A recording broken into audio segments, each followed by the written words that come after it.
Aloha, everyone. It's Wednesday, November 5th, 2025, and this is episode 588. I am Jyunmi, and joining me today is Beth. We will cover today's AI headlines, take a deeper look at AI that helps chemists discover new materials, and share a quick highlight of Comfy UI, a node based creative tool that you can try out for yourself. This is the Daily AI Show. It's good to see you, Beth. Uh, Uh, Good to this be is here. Good to see you, actually. this is definitely the news heavy time for AI. The Mhm. fall, late fall is usually when they come out with all of their different things, announcements, stories, and the last couple of weeks has been filled with stuff. So why don't you start us off with a news story?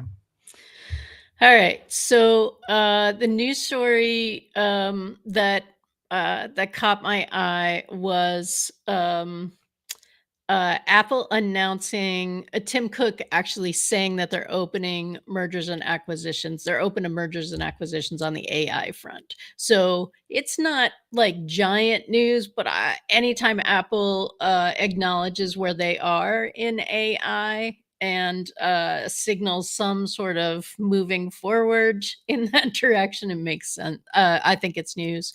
Again, just because of their deep distribution. And they're supposedly still on target for 2026. Like that's still there. Like we're gonna be doing it in 2026 here. And I think that's a signal that they're gonna be doing it, but they're not saying that they're gonna be doing it internally. They're not ready internally.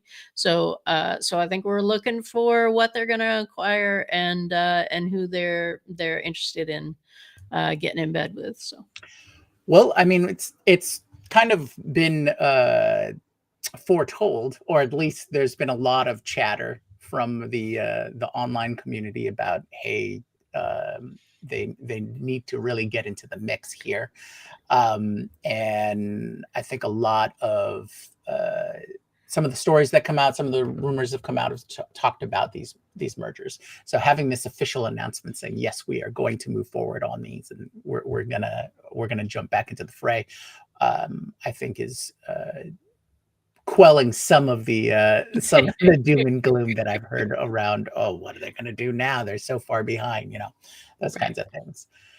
So that's really good to hear. I mean, if they keep waiting, you're just gonna be able to run Siri's entire model, the mini Siri model on the phone, right? If they keep waiting, the models keep shrinking, the things get better. Yeah, no, we just let everybody else do all that work, and now we just have on device because that was our plan all along. Right. Yes, we planned this whole thing. We realized that. What is that term for the balancing out, waiting to find out, or discovering it for yourself?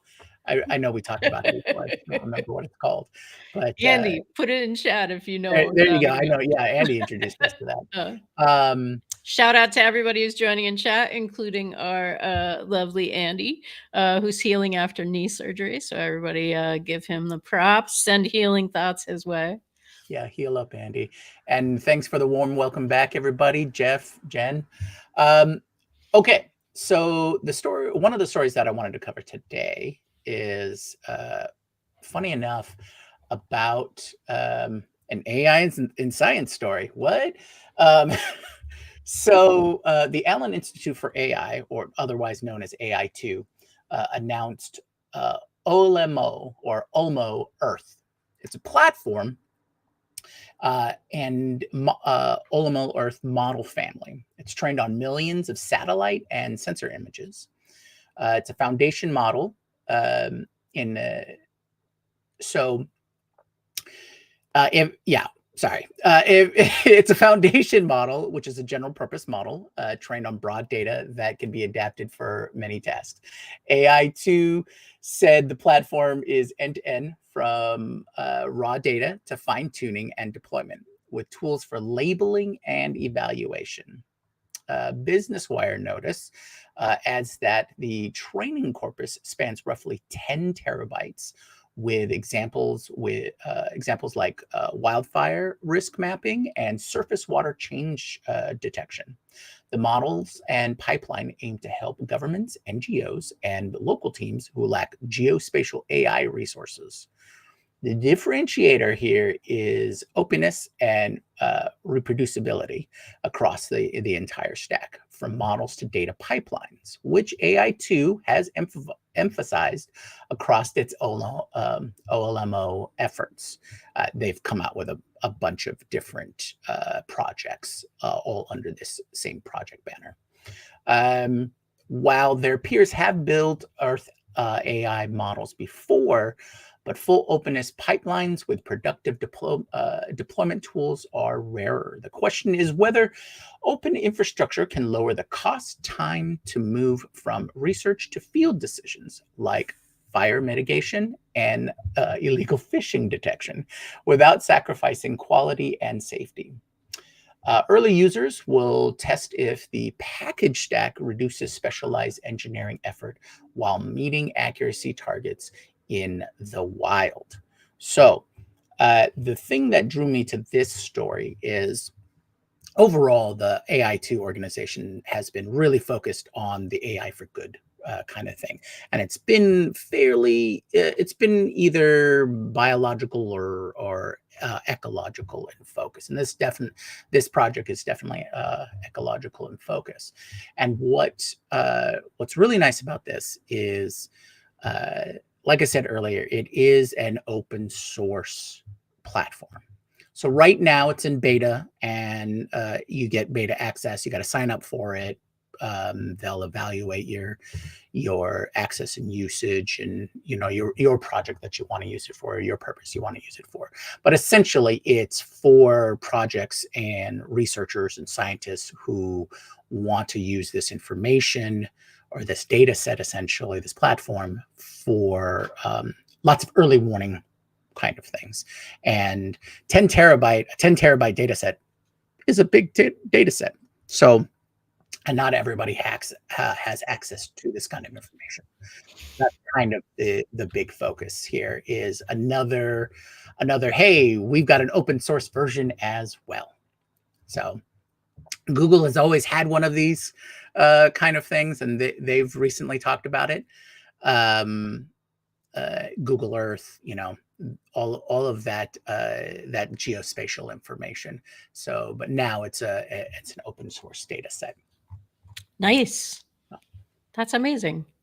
So I have one more, and if you have a bunch more, let's just do yours. This actually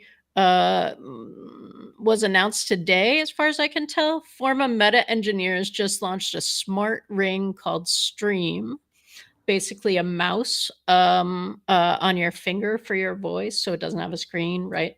But it does have a bar you can press on it, kind of like a larger space, like an elevated larger space. And I don't know what that ring type is called, but it is called something. It's a familiar ring type. And it's saying that it records whisper level notes. So the sort of thing that you could actually, enterprise, right? Like, but you're now an enterprise. But it chats with an AI. It records when you want it recorded. It records when you want to talk to it, but it can also chat with an AI, and it can also be a music controller or a media controller. It can connect with your phone. It's $250, $249 for the silver version, $299 for the gold version. And I think it's an interesting thing, because we're hearing a lot about glasses and the sorts of things that people know what it looks like, right? You have a pendant hanging that doesn't look like a real pendant necklace. This actually comes closer to looking like a real ring in some ways. And I think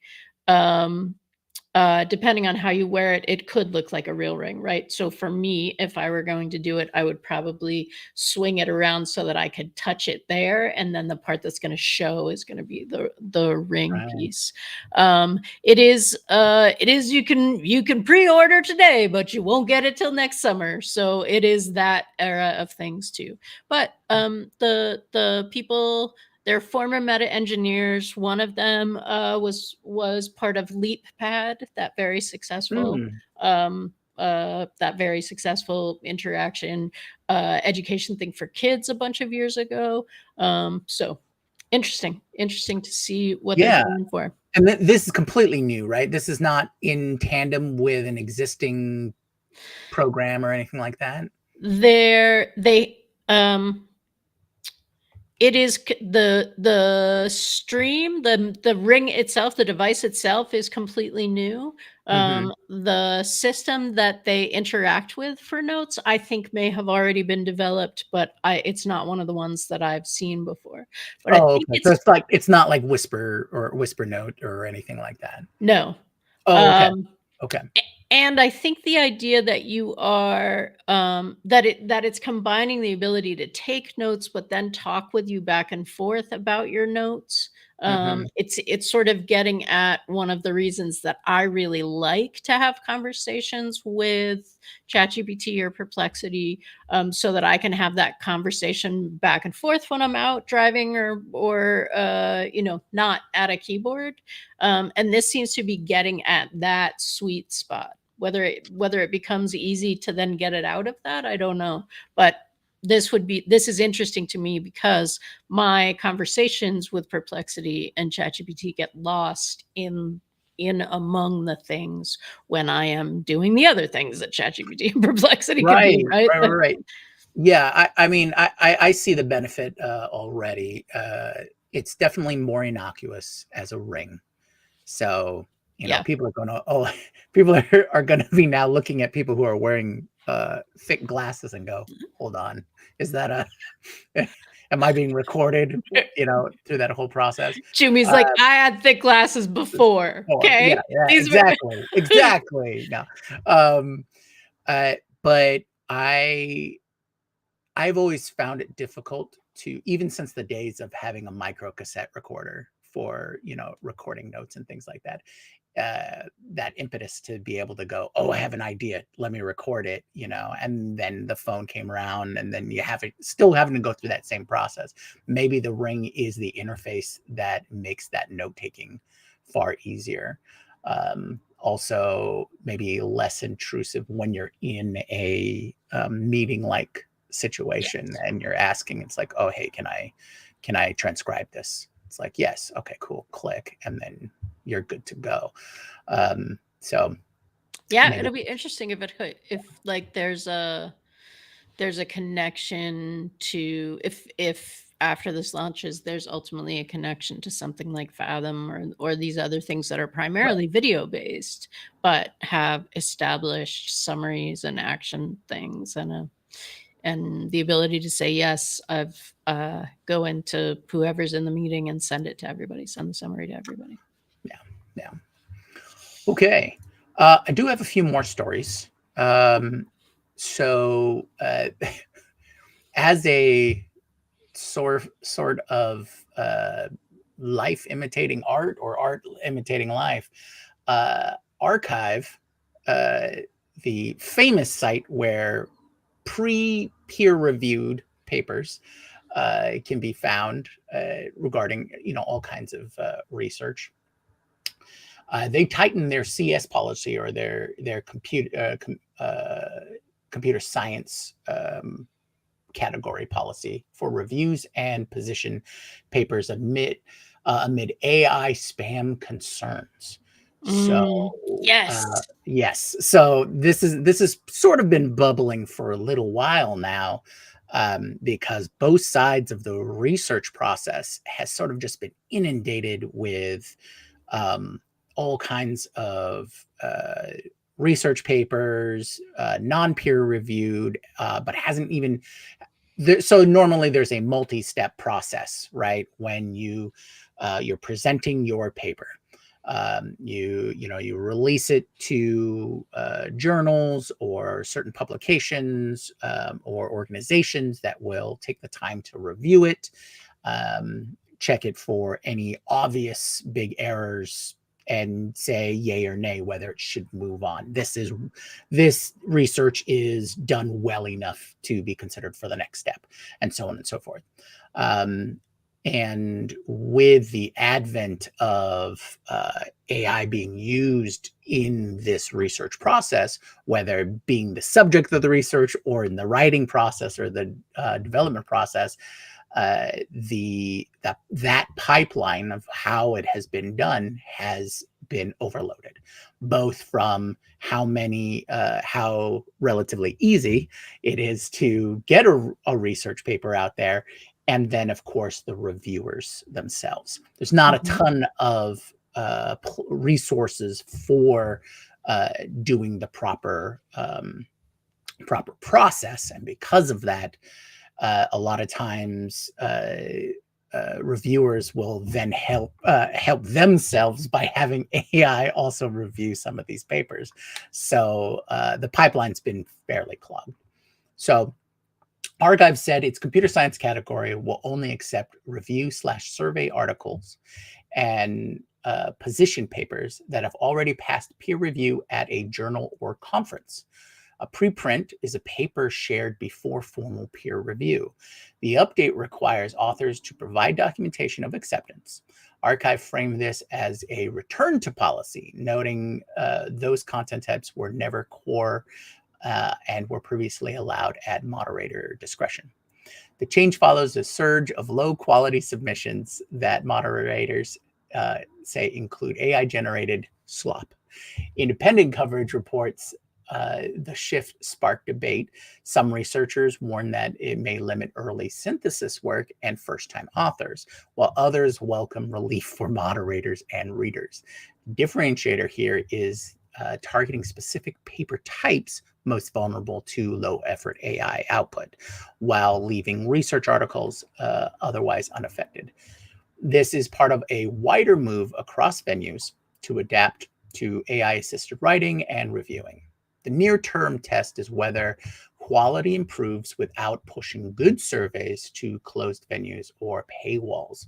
Authors doing legitimate reviews may need to plan for traditional peer reviews earlier in their workflows. So, filtering noisy reviews could raise the signal on Archive, but it also shifts effort to journals and conferences. Now, on the surface, this sounds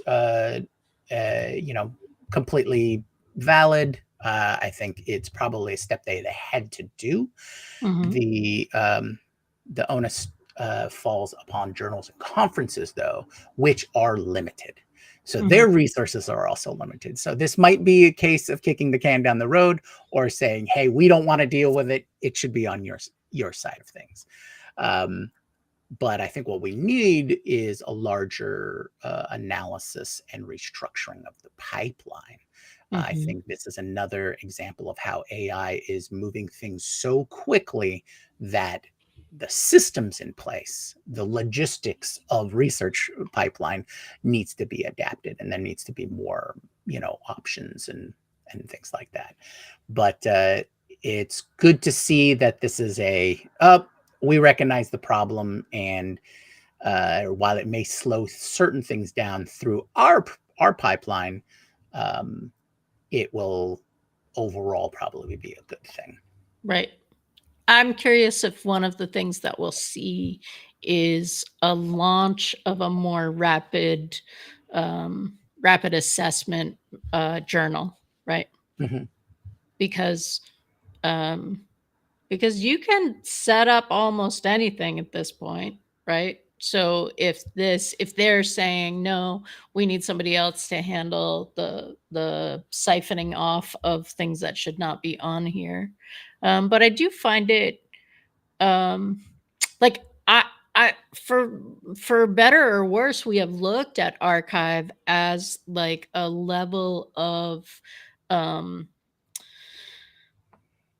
like a signal that this is a serious paper, right? Like it's Mhm. not just a general idea, because anybody can go can go viral or have their thoughts be elevated in terms of like social media algorithm or things that start to get energy underneath them. But if it comes from archive, it's been like I've been looking at it like, oh, well, this is a legitimate paper, right? It's at least Mhm. structured as a legitimate paper.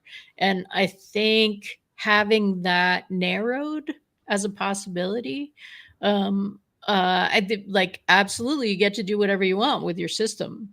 But I'm not sure it's going to be a net positive in the beginning, because I think that we're gonna miss out on some things that were timely, that were important. Sakana publishes it there, and Mhm. and then we all get to see like how they're building their models, which is amazing, right? And Right. if that's in a paper delayed, um, assess, and like publish, then we're back in a situation, I think, where what we're seeing papers on are things that were 2 years ago, which is interesting in a historical Right. way, but not as relevant. Yeah, and this is definitely something that I would need to look into more detail for the process.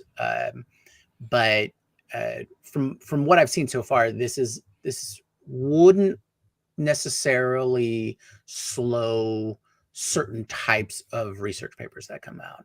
Um, and at what stage? I'm assuming something that is going to be like a Sakana example. They're definitely going to release it in their own publications first, or in in tandem. So there there there might be a tiny bit of a slowdown, and also um, what would be nice is a little more awareness of the process too, because if this is like I said, this has solely been bubbling for a little bit, and we've heard here, back and forth, trying to highlight different aspects of what this particular issue is, but um, I don't think everybody knows what the process is. I don't think everyone knows that, oh, it doesn't have the peer review stamp. Mhm. It's somewhere, and that means it's been peer reviewed, that kind of thing. I'm not asking for necessarily oh, hey, here's the here's step one stamp, here's step two stamp, that kind of thing. But it would be because this information has gotten much more eyeballs on it, Mhm. that you know labeling might have a little bit more relevance to when you're presenting it. This is also an opportunity for another site to say, oh, if you got something that needs to come out and we don't care, here you Right. go, but here's in big bold letters, these have not been reviewed at all, people are just submitting them, if you want to look at the inundation of these papers, and things like Mhm. that.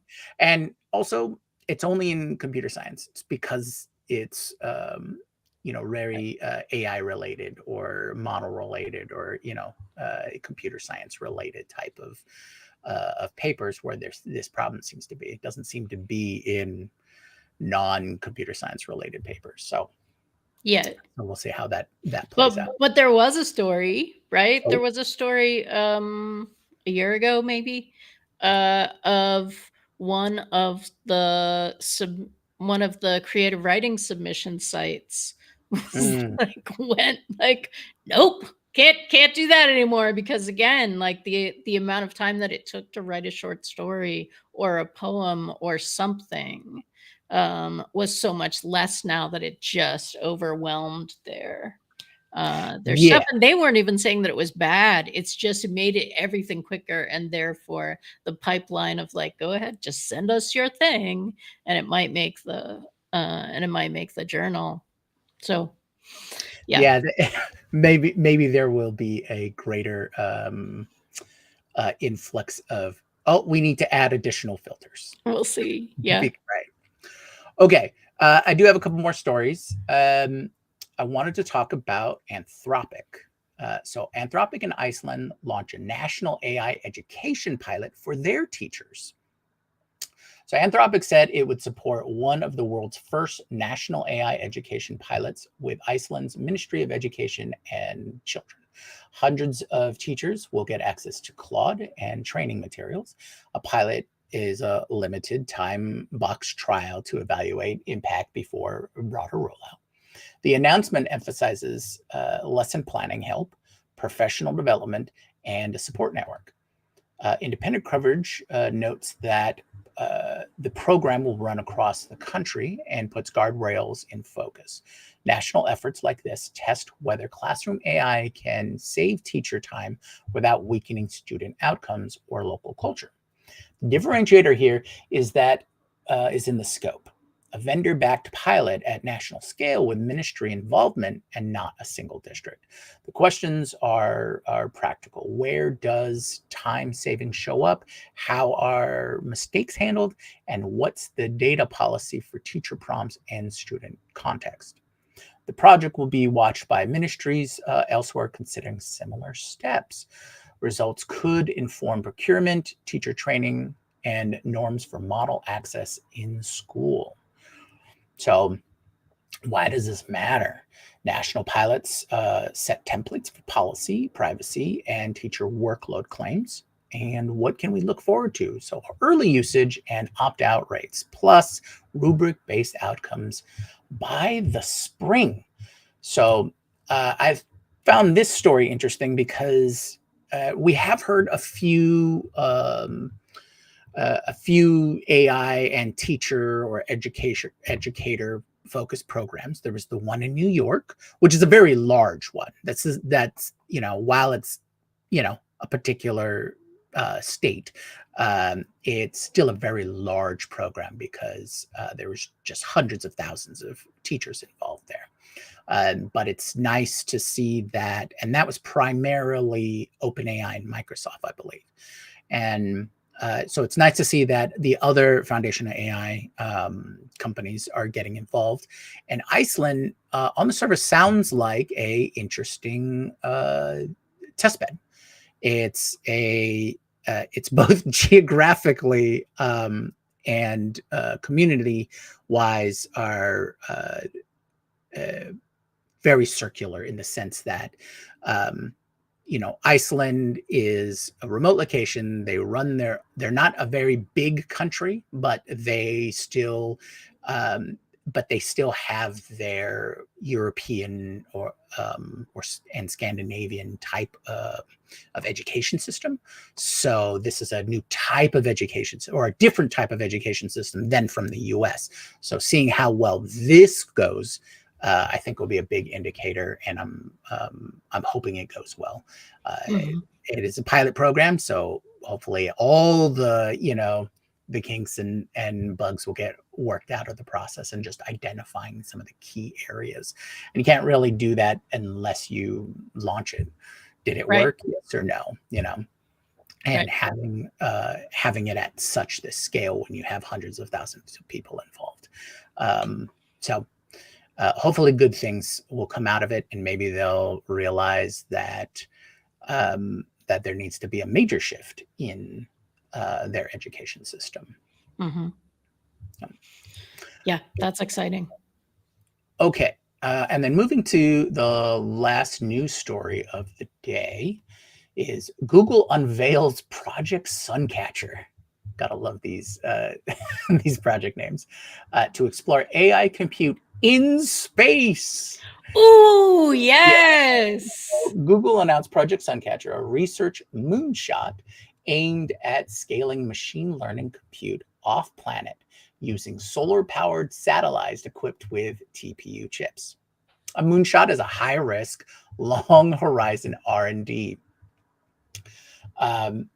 The company published a preprint and said it will partner with Planet.com or Planet on a learning mission that plans to launch 2 prototype satellites by early 2027. So if you didn't know, Planet is a satellite company. They essentially design satellites and deployment for geospatial work. So a lot of the information that you're getting, you're probably getting out of their one of their satellites, or their new satellites, I should say.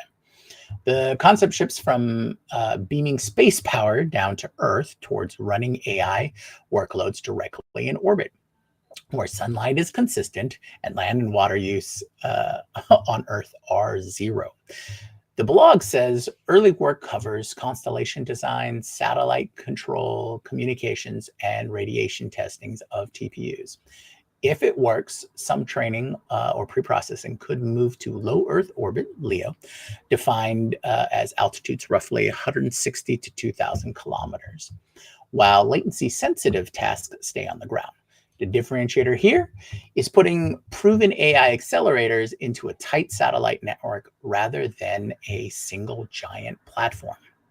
So, some of the questions here: economics versus cheaper terrestrial power, orbital debris and traffic management, data downlink bottlenecks, and security rules for off-planet compute. Independent coverage frames this as an ambitious bet that leans on falling launch costs and maturing commercial space supply chains. So, Well, super exciting, right? yes. Kind of news. This is 24-hour sun power, there. Yeah, no exactly. cooling costs. Yep. And doesn't take up space or resources on planet, or reduces them, because of splitting the type of tasks. Right. But vastly reduces the what would be needed if you were going to do it with another data center. Now, can they get the same amount of compute from a data center plan or a satellite plan? I'm sure the costs are just still fairly expensive to put up the Sure. satellites that they would need to, but this might be done in a Starlink situation. I'm not exactly sure. I mean, they're still in that design phase. But it would be interesting to see, because we have now multiple SpaceX type, right? Blue Origin, and a couple of other ones that could send up these satellites. So yeah, I was seeing something the other day that said that referenced the planets that have rings, right? Saturn's rings. Well, U.S. is becoming one of those because of all the satellites that oh, that we've put up, right? probably there. We technically already have one, but it's Yeah. not to the degree of how much material like a Saturn ring is, or a Neptune ring, or anything like that. But yeah, there is something like 22,000 pieces of debris and satellites already orbiting our planet at Leo.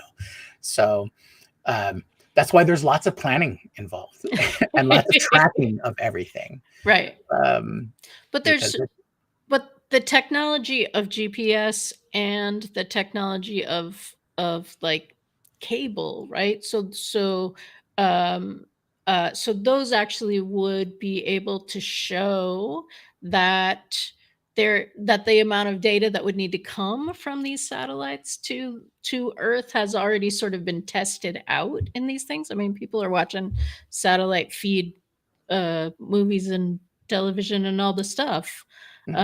There's a bunch of people doing that, right? So that's interesting. Yeah, thanks. Yeah, some future sight on this. Sorry, this becomes a little more sci-fi, but if your AI compute lives out in space, then that's where it could also be created and generated.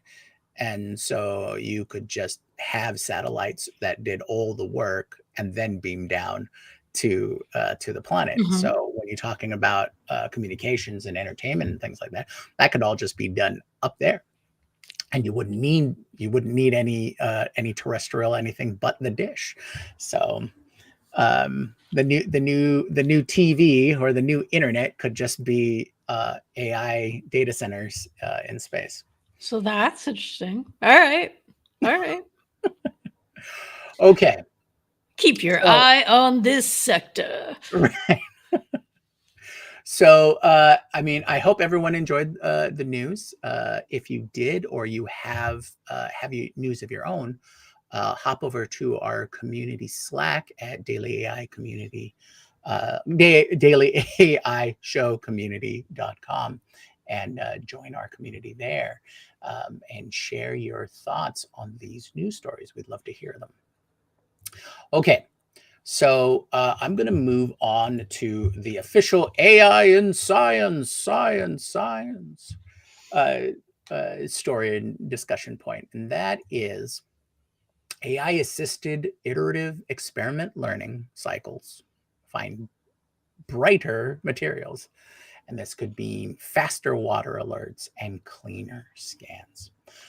So, scientists have used AI guided lab workflows to find brighter glow materials, fluorescence, with fewer trial and error steps. These materials are called covalent organic frameworks, or COFs. Think of them as tiny sponges that can light up or grab specific molecules. So, why should you care? This kind of faster, smarter lab work can turn into cheaper water tests, clearer medical scans, longer Oh. lasting phone and home sensors, and lower energy bills from more efficient lighting. So the question for us isn't the algorithm, it's which everyday win shows up first, how soon, and how we'll know it's real. Mm-hmm. So what's interesting about this paper, that that was released on Archive, but also in Nature, which is a journal, Okay. and PubMed, which is Mm-hmm. an NIH Right. site as well.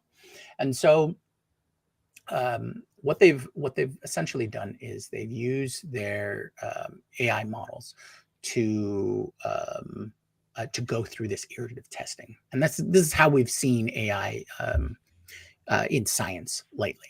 Is, oh, okay, so we need to either, one, the AI models handling the thousands of mundane tests that need to be done in any, any field, whether it's material sciences, chemistry, those kinds of things, or in the design and testing.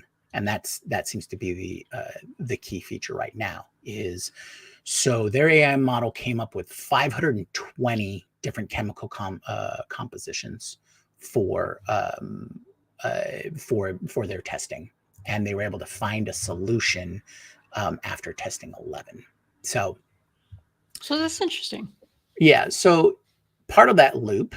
So they discovered highly fluorescent covalent organic frameworks, the COFs, and after testing only 11 out of 520 designs. So, and they, as part of their process, they were able to find a yield of 41.3%, and part of, I guess, this COF realm of testing is a lot of anything that has to deal with light sensitivity, water testing, sensors, and everything that I listed out previously. Um, so, Beth, I'd love to get your thoughts on what um, what kind of benefit do you see from these from this particular type of research, and or even just of those things that I listed, and I'll go through them again. Where you think we'll see the biggest benefit. All right. Mm-hmm. So let's see. I'll list it out again. So it is. Um, Do they have to be charged by light to fluoresce? Um, I don't think so. It's they call it they call it it's photoluminescence.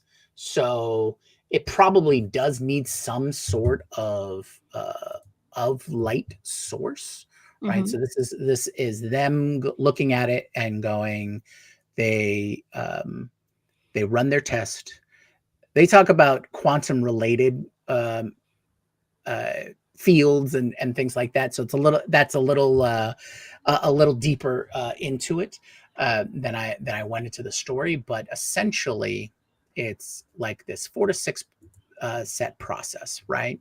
Um, and so it goes through. Let me see here. Actually, So I have. this is less glow in the dark and more like the kind of um, things that you'd wear on a vest so that so that light would like shine and you'd be seen in that kind of way. Yeah. Yes, yes, Okay. yes. So think of it like, okay, so for water utilities, right? So so they're testing out fluorescent based sensors, right? So it can spot spills, algae, uh, Mm-hmm. and fuel leaks, right? Because all of those elements, all of those things that they're trying to see, um, these sensors would be more sensitive to the kind of photoluminescence that they all give off. So everything's got a photoluminescence level, right? And so by going through this process, they can build out sensors that can read these things. And these are those kind of the initial benefits that we're looking at, you know, first Interesting. 6 months, 12 months, things like that.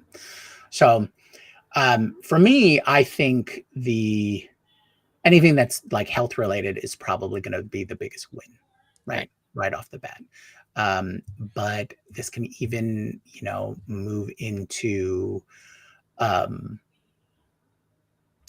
self-driving labs, right? Mm-hmm. Or this could be into um, cities running from treatment plants, right? Mm-hmm. Or hospitals Right. that run clear scans. So, I mean, I think the health sector is probably the biggest win, and Mm-hmm. probably where we could see the biggest change, or the fastest change, I should say, the fastest Mm-hmm. change. So, I think so. The benefit from the AI side of things um, is they were able to they had 520 designs, and they found solution, or found this better way of implementing the science, or developing the sensors and things like that, um, after 11. Right. Within the first 11. Right, within the first 11. That's cutting down a huge percentage of how much testing needs to be involved. And that's from because they have AI working on it. Right. So I guess that begs the larger question of, hey, what else Right. can we do, right, Right. and things like that. So Well, and in your health example, if we combine this new luminescent technology with AI's ability to discern in sort of, you said like an I don't know if you said it out loud. I heard X-ray kind of thing, or like scan kind of stuff. If you combine the ability to detect things, AI's ability to detect things in low light or very minute shifts of density, right? They can see more density than we can. Then like we're getting into some really interesting abilities to catch things early, to do it in more locations than traditional locations, right? All of that seems really, really great. Yay.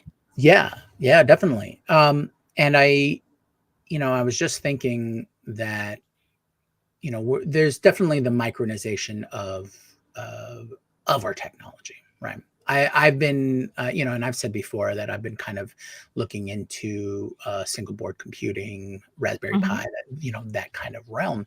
And there's more and more things that you can do. I just saw someone develop a SBC that allows you to directly plug in a PV system directly into a hat or a board, a computing board that will allow you to process the energy far easier than having another big transformer or line cleaner and those kinds of things.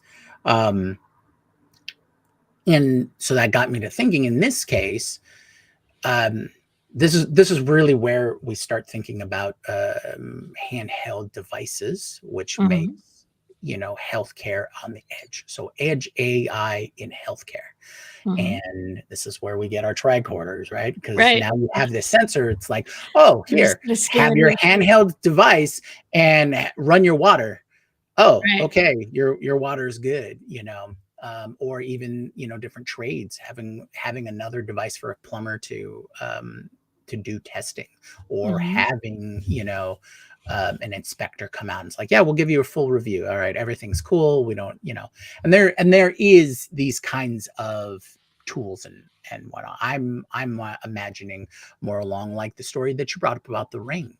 It's it's being able to find more improvements in science through AI that can be applied in the everyday life. Yep. Not everybody has, an EKG machine or device, and so Nope. you know, We eh, we were just talking about this the other day, that it's so easy to do a test your blood sugar test, right? Like, yeah, that's everyday tech at this point. It's relatively inexpensive to do, not if you have to do it multiple times a day, but on the whole, that tech is hugely accessible. But we have not seen the same kind of tech for testing other things in your blood, in your saliva, but that's possible, right? Like, yeah, give me the home. I want to be able to test more stuff. I want to be able to track more stuff than just my blood sugar. Um, yeah, yeah. I know that we need to move on a little bit, but I will say that the one concern that I have about these things shrinking down and being accessible on like an edge case Mhm, is that we are not also having conversations about accuracy, right? mm, So I want everybody to be a little more curious and investigative about the um is it 80% accurate? Right? This edge stuff, is that 80% accurate? Is it 99% accurate? How accurate is the stuff we're using every day, right? Like, how mhm, accurate is our baseline? So that when it gets to a place where you can't see, you can't as a human go in and verify, right? Like, mhm, you put a x-ray up and it says that little spot right there is something. Well, I can see the spot, right? mhm, Like, I can see it in the scan that you've done. Um, and there's something like, I trust you based on what you're saying to me. That means I get that. But as we're shrinking things down, um, I still want a little. I want somebody to be able to say, yes, and we did the benchmark test, and this is the accuracy that we're achieving, and this is what that means. Because, right, like, if it's in my ring wrote that you said this. And you're gonna be looking at me like, and like, that's not compelling evidence for me, Beth. We haven't tested the accuracy of the ring. Where were you wearing the ring? How was it? Yeah. So, right. all right. Okay, yeah, good point. And we'll definitely wrap up this segment before we move on to our tool highlight. So, if everyone found that story interesting, or have some use cases that you'd love to see this kind of technology, applied to, let us know. Tell us in the chat. tell us in our community, or leave a comment on this video if you're watching just a little later. Okay, so we're moving on to our final segment of the day, and that is a tool highlight. So last week, I covered LM Studio, which was a low barrier local instance of how you could run local versions of AI models. And but it only covered text-based models. This is a chat interface if you wanted to have conversations. But of course, it has lots of different plugins and things like that. So you could probably expand out its capabilities. But this week, we're covering Comfy UI. And it's specifically about image and video and 3D generation models.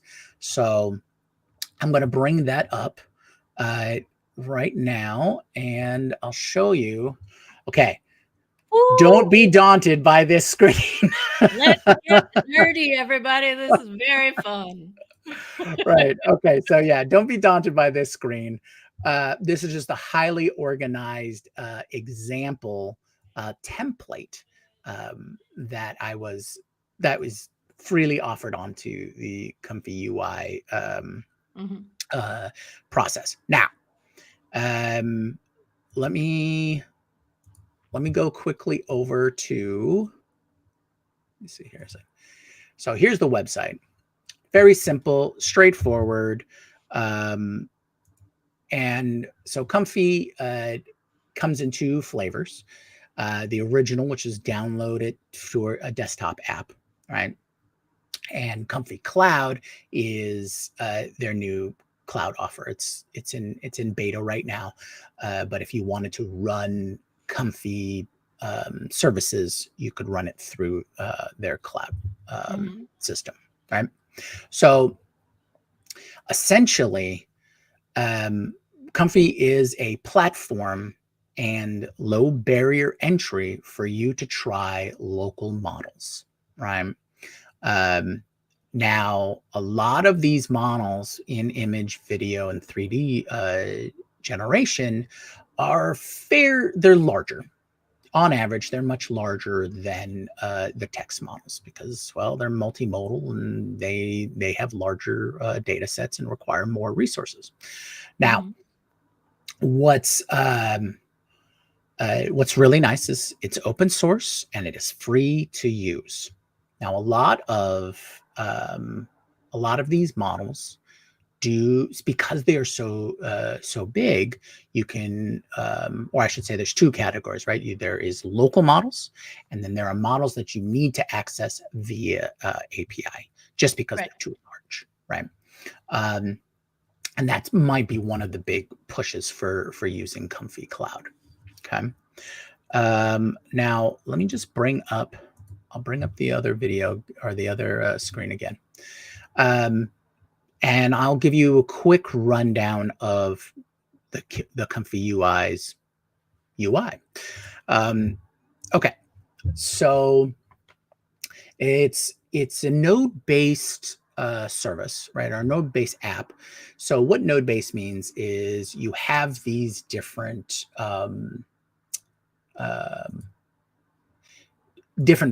nodes that you can plug in. If you're familiar with N8N, N8N is also a node-based system. And essentially, a node contains every little thing you see on here is a different node.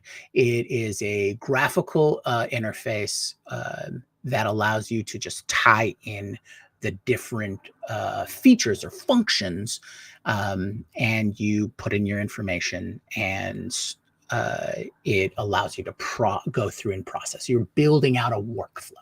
So if you've used anything like N8N or other node-based things like Respell, if you used that back in the day, it allows you to create a graphically focused version of a workflow. See how all of these pieces are kind of interconnected to this process. Now, with Comfy, there's a lot of different things that you can do with it. There is Let me see if I can. Okay. So the way that they lower the barrier is through their process of templates, right? Mhm. You can pick whether you want image, video, audio, or a 3D model. And they have both open source and closed source. So closed source is essentially when you need an API. These are the larger models where you have to make a call to their service to be able to run it. Now, Mhm. my focus, as of course because of the LM Studio example, is I want to run it locally. So there's a couple of different I should say you have many different options, right? Most of this is text to video, image to video, image to image, um, and you can run any of these on your system. Mhm. So because we've taken a look at Higgsfield in the past, Higgsfield and those kinds of services essentially are a packaged cloud-based service for doing this kind of thing. Right. So if you ever wanted to run it locally or be in control of the entire generation process, Comfy UI is going to be that kind of source for you, as opposed to um, like a Higgs field or a galaxy or any number of the ones that exist. Um, and Right. so, Essentially, what we're talking about is various wrappers, right, around a particular tech. And this is sort of the cloth to build your own wrapper. e- Um, and exactly, it does exactly. look hand sewn. We won't lie to you. Absolutely, absolutely. And so when you go through this process and you say, "Hey, I wanna try a new text to image video and whatnot," you can just simply select the model, and there's this nice but somewhat confusing process here. Um, but essentially they have their own interface process, and it says when you click on the template, it's trying to look for the models that are associated with the template. So you have to go through processing by downloading each of these models. Once they're loaded, and you can do it more directly, and this is an automatic feature, which I found helpful when first starting using it and things like that. Now, remember, this is all open source. This is all you know, connected to Hugging Face and GitHub and that whole infrastructure. So if you're not familiar with that, having some simple low barrier UIs to help you run through the process is going to be extremely helpful. Now, a couple of notes. I did run into a couple of issues. So sometimes the download process, that's all controlled on the back end. So if for whatever reason there seems to be a hiccup on the download servers, or just the connection process, you can run into some pauses. I found that deleting a half downloaded file will fix that issue, and you'll be able to download again. I also suggest you download one of these one at a time and not all at once. I made that mistake myself. It basically kills the whole download system. If you're lucky, it could probably work for you, but you're working with 20 gig files or larger here. Okay, I won't run through this particular one as an example, but I'll go back to this one. So one of the things that I wanted to try out was WAN 2.0 or 2.2. This is one of the later high quality type of video generation models. And and essentially I've got two different systems, and this is all part of the template. I didn't build this, right? This is given to you. So there is a LoRa version where if you want to build out a LoRa, because this particular template was designed for you to create and reuse essentially a character template through it. Right. Um, and you can use the non-LoRa version, which is slightly less complicated here. But your main pieces that you're going to see is you're going to have the models, right? So this is the AWAN 2.2, 14 billion. All right, so there's 14 billion parameter one. And then you'll have your prompt area, which is, it has both a positive and negative prompt. I haven't tweaked out the negative prompts in my early testing for this highlight, but the positive prompts, I tried a couple of different prompts. What's nice about this template is they also have a save feature that you can have included. Now, So you don't lose your work. so you don't lose your work. That's another thing. Remember, this is like Beth said, this is roughly sewn together. This is not meant to be oh, it's pretty. This is not an Apple program. Okay. Your cues will be all queued up here. I have noticed one thing. So you can run your process, whichever is highlighted. If you'll notice, some of these are in purple. You can essentially bypass them or turn them off, but you don't have to actually delete them. That's one of the processes there. And there's so many different nodes of model nodes, prompt nodes, like I showed a little earlier. What there is, focused nodes for loading 3D models, images, those kinds of things. And then you can also take a look at what you have in the model library.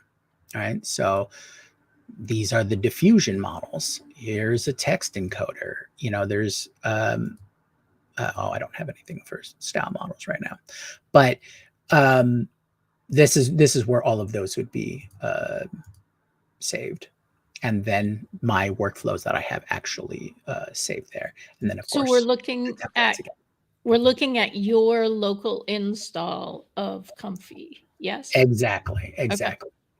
All right. And once you spend a little time with it, it's not that daunting. It might be a lot all at once, but take a breath and you should be fine. It does have lots of different settings for how you use Comfy, how you want the node workspace to look, how you want different even extensions, right? There's a lot of different extensions you can include as well. Right. So I wanted to highlight a couple of things that I found may give you pause. So number one, when you run the workflow, it's whatever nodes that are interconnected here for your workflow, they're going to run. So anything that's in these larger sections of blue, that's going to run. These are nodes, and anything purple is not going to run. All right. Right. So Gareth is actually asking, what do you use this for? Like, what kind of stuff do you run when you run?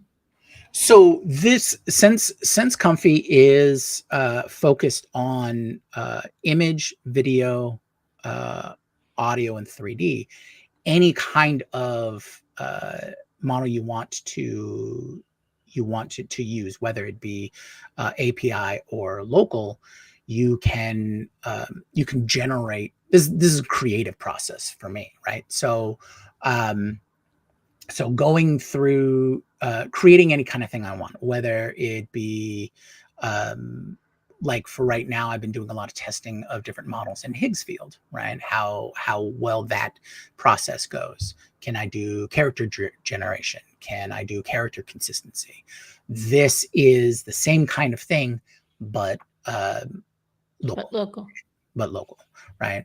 Right now, for this highlight, I loaded up the WAN 2.2.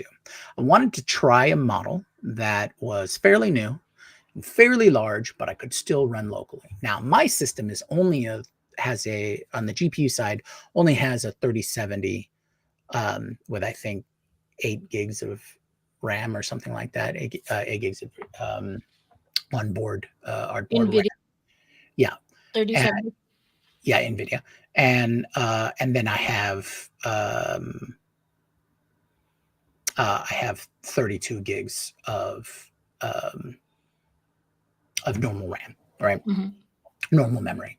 And so going through the process, it'll eat up, it'll push everything onto the GPU, offload as much as it can on the GPU, just like LM Studio, and then use my onboard memory for the difference. Right? Mm-hmm. It usually pushes it up. It's highly intensive. It's going to eat up a bunch of things, but I was still able to, look at YouTube while it was running in the background. So not too bad. It's not network intensive, so you don't have to worry about streaming video too much. Though YouTube can eat up more memory. Right.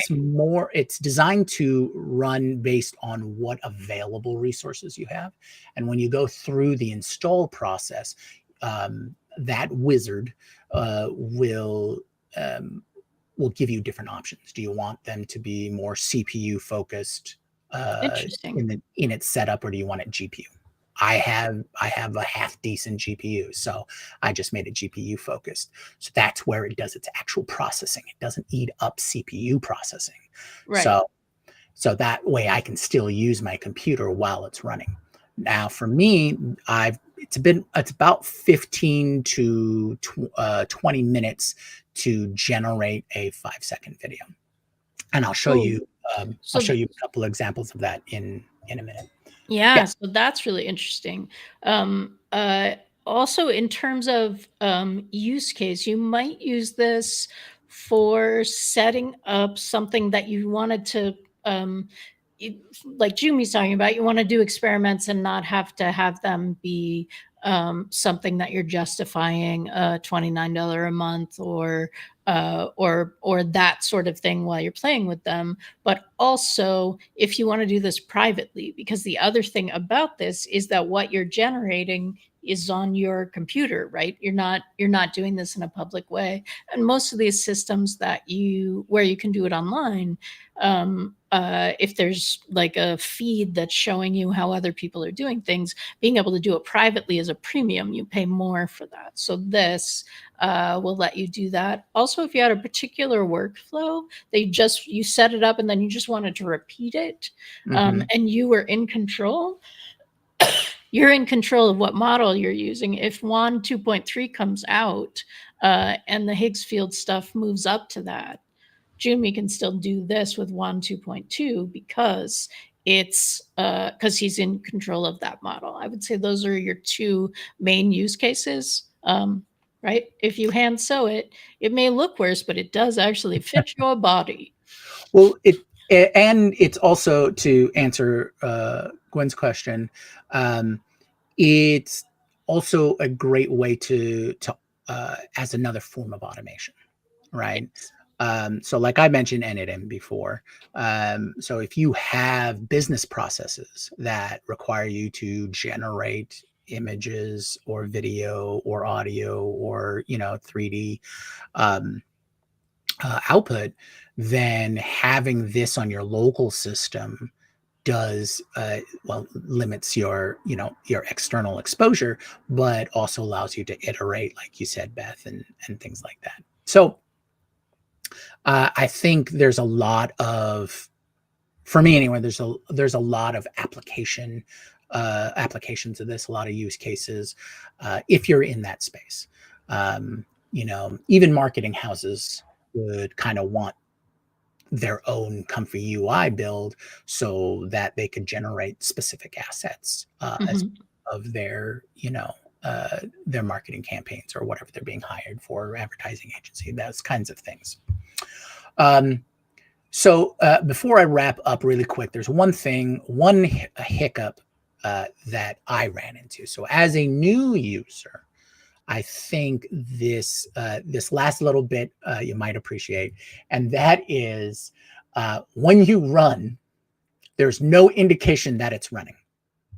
So don't hit the button like 5 or 6 times I learned that real quick.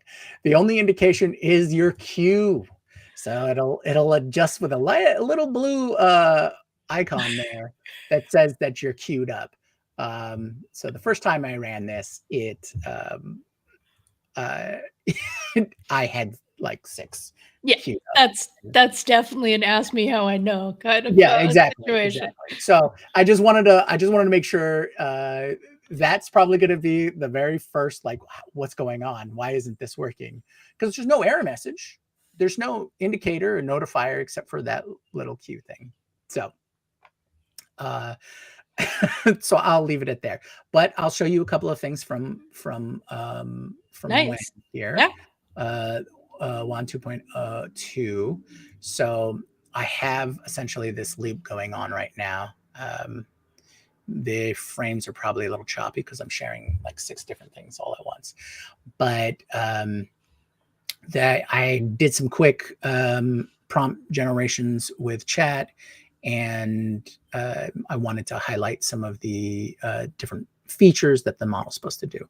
In fact, this one right here is the default default prompt. So style, lighting, realism. This one right here, you met the woman? Yes, yes. Okay. Um, and so you can see that you can just kind of put in whatever style, lighting, texture, camera angles, all those kinds of things. And one of the nice things about Comfy is it is really open-ended in terms of how complex or how simple you want to build your workflow.